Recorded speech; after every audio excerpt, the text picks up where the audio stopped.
मायका और ससुराल, एक औरत की दर्द भरी कहानी। ससुराल में वो पहली सुबह आज भी याद है। कितना हड़बड़ा के उठी थी ये सोचते हुए कि देर हो गई है और सब ना जाने क्या सोचेंगे।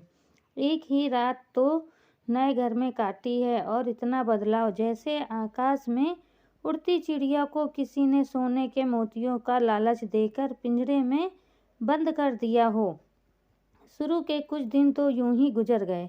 हम घूमने बाहर चले गए। जब वापस आए तो सासू माँ की आंखों में खुशी तो थी, लेकिन बस अपने बेटे के लिए ही दिखी मुझे।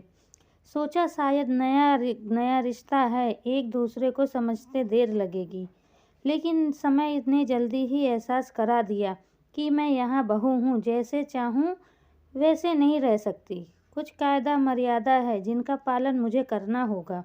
धीरे धीरे बात करना, धीरे धीरे हंसना, सबके खाने के बाद खाना, ये सब आदतें जैसे अपने आप ही आ गईं। घर में माँ से भी कभी कभी बात होती। धीरे धीरे पीहर की याद सताने लगी। ससुराल में पूछा तो कहा गया अभी नहीं, कुछ दिन बाद। जिस पति ने कुछ दिन पहले मेरे माता पिता से ये कहा था कि पास ही तो है, कभी भी आ जाएगी, उनके भी सुर बदले हुए थे।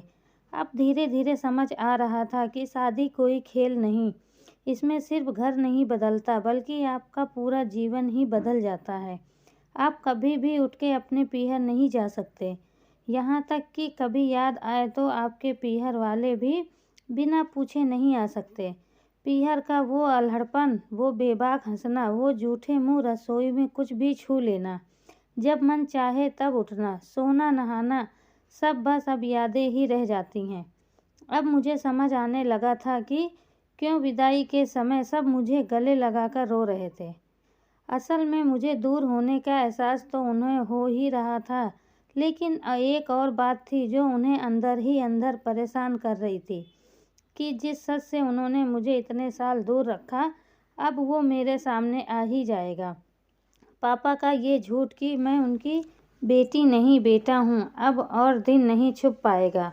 उनकी सबसे बड़ी चिंता ये थी, अब उनका ये बेटा जिसे कभी बेटी होने का एहसास ही नहीं कराया था, जीवन के इतने बड़े सच को कैसे स्वीकार करेगी। माँ को चिंता थी कि उनकी बेटी ने कभी एक गिलास पानी का नहीं उठाया, तो इतने बड़े परिवार की जिम्मेदारी कैसे उठाएगी। सब इस विदाई और मेरे पराए होने का मर्म जानते थे, सिवाय मेरे। इसलिए सब रो रहे थे, जैसे मैं डोली में नहीं अर्थी में जा रही हूँ। आज मुझे समझ आया कि उनका रोना गलत नहीं था।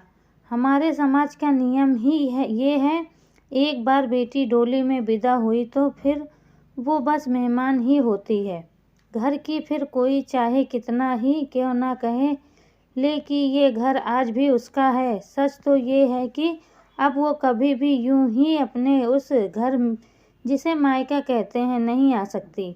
हजारों समस्या और परेशानी आने पर भी उसी को हल करना है, हंसते हुए, गम छुपाते हुए। क्या यह तपस्या से कम है? वीडियो अच्छी लगे तो लाइक शेयर सब्सक्राइब जरूर करें और कमेंट करके बताएं कि आपको वीडियो कैसी लगी।